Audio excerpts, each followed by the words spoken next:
Hi, my name is Robin Lopez Melton, and this is my final project for cse627. And I will get the presentation going and get started. I'm excited to share this with you. It was fun to make, and I'm excited to move forward and produce these modules and do these webinars. So my instructional unit that I designed is called Using Technology to Enhance Training and Technical Assistance. So I work here on campus at the Research Institute, and I work in the early learning field, and a lot of the job that we have, I'm not a teacher, but I do do a lot of training with adults, and most of the adults that I train are actually trainers and technical assistance providers. Most of them we call quality improvement specialists, so they work specifically with childcare programs trying to improve their quality. And so I've designed this module for them. The delivery will be a 5-workshop series. There'll be web-based workshops. I sort of thought of an idea of how it could be hybrid, but really realistically we offer monthly webinars, and so this series would fit right into our monthly webinar series, and we can move forward that way with these. So the audience then is adults, and really who these adults are, they're trainers and technical assistance providers in the early learning field in Oregon, and there would be an expectation that they have a minimum of basic tech skills.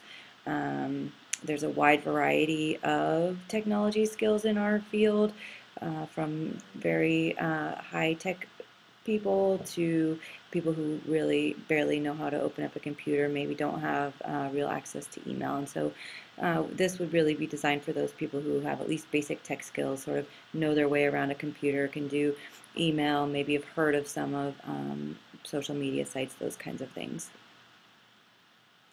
So the instructional outcome for the 5 modules will be that participants will explore how the use of social media and Web 2.0 technology can enhance the training and technical assistance they provide within the early learning field.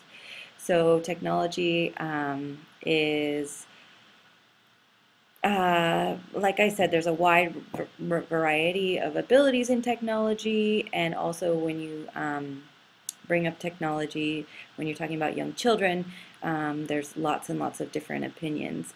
And so I created that little meme that you see there. If you can't read it, it says, "That look you get when you bring up technology and early learning." Just because when if we start this, there's going to be a lot of different opinions on using technology.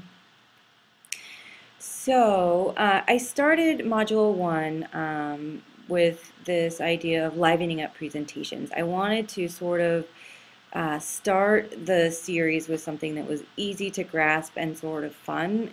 One of the most fun things I did during this course was learn to make memes and GIFs. I guess I don't know how to say it.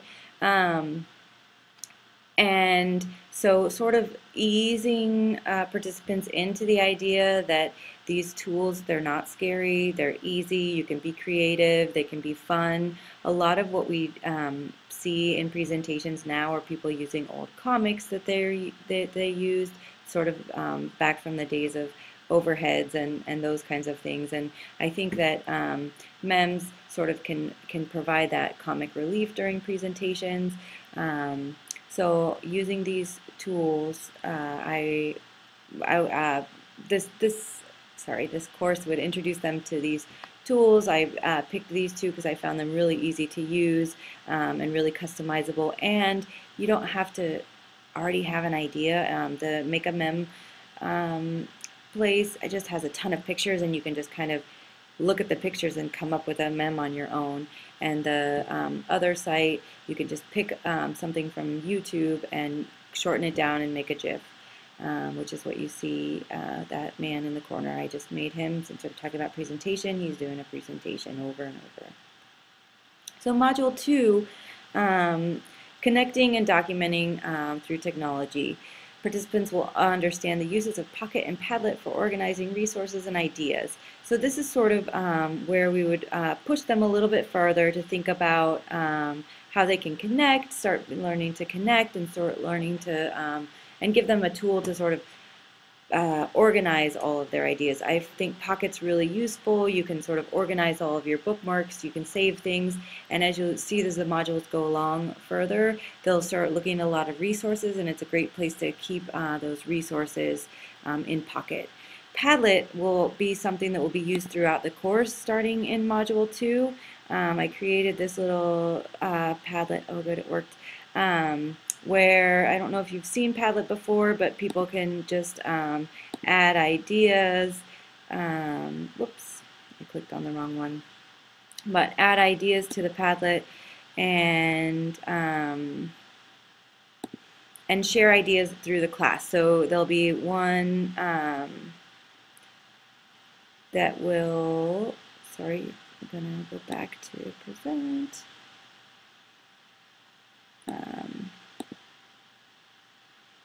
There we go.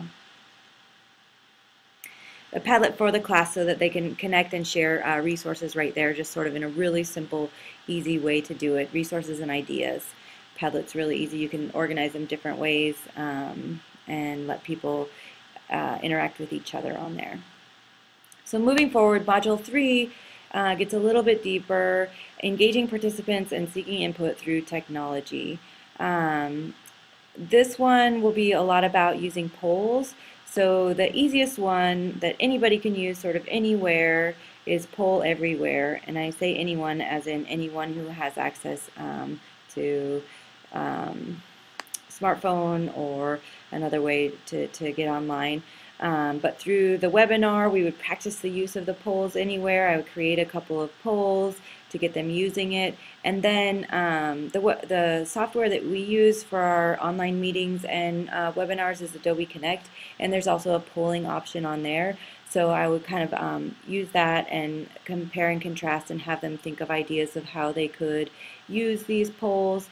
I also think a lot of our quality improvement specialists run cohorts, and oftentimes they're trying to get people together or get opinions on things, and I think that showing them how to use Poll Everywhere is a way to get a little bit of evaluation going from what people think maybe about the meeting times or those kinds of things. It's a great tool that they can learn to use. And then Module 4 and 5 go into using social media. I think that there's so many resources and many ways to use social media. People are often scared of social media, they're worried about privacy, and don't realize that they could use social media also as a resource and ways to connect. I think that's a really great part of this course was I learned different ways to use social media. I was pretty comfortable on a few of the platforms before this, but I really learned a lot and just think that it's a really useful resource for people to have out there. So the objective is participants will learn about using social media for searching for resources, creating online communities, maybe doing some follow-up from trainings, communicating with participants, and their own professional development.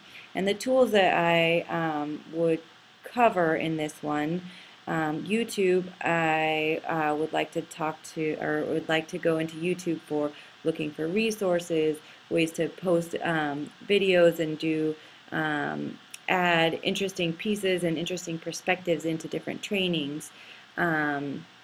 Twitter, including a discussion of hashtags, and that I think the very beginning of the course there was an article about the use of hashtags, and I just found that all of that really interesting and something that's important to share, because I think people who haven't used hashtags to search and post don't understand the good use of hashtags, and it's, I think, a good thing to share if you're looking for resources, how you would use hashtags to do that, or how you use hashtags to connect a community like we did with the CL MOOC community for this course.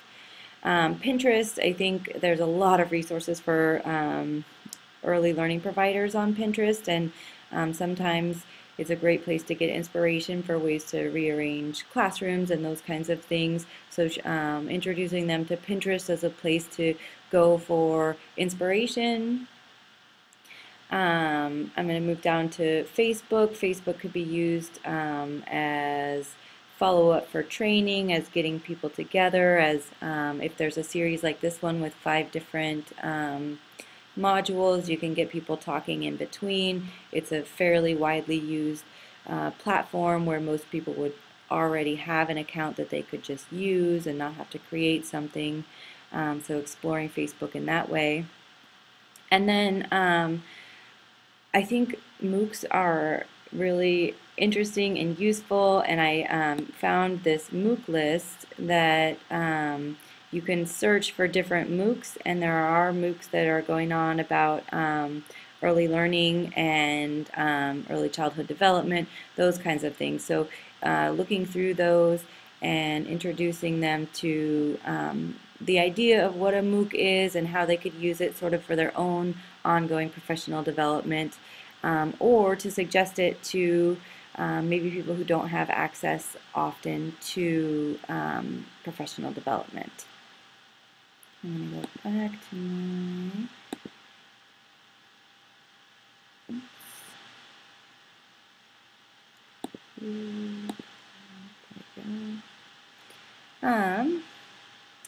And then,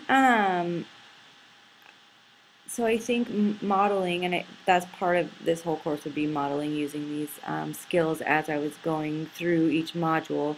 But another way to make sure I was modeling is just to have ongoing, that the Padlet wouldn't go away just because the 5 series was over, so that participants could continue to go back to the Padlet and share resources.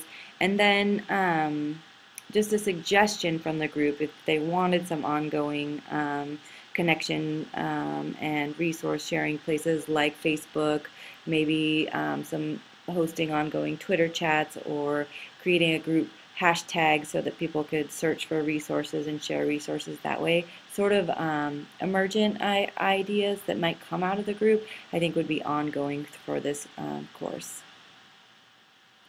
So that is my final project module that I created. I look forward to doing it, and thank you all for sharing so much over this course. I learned a lot.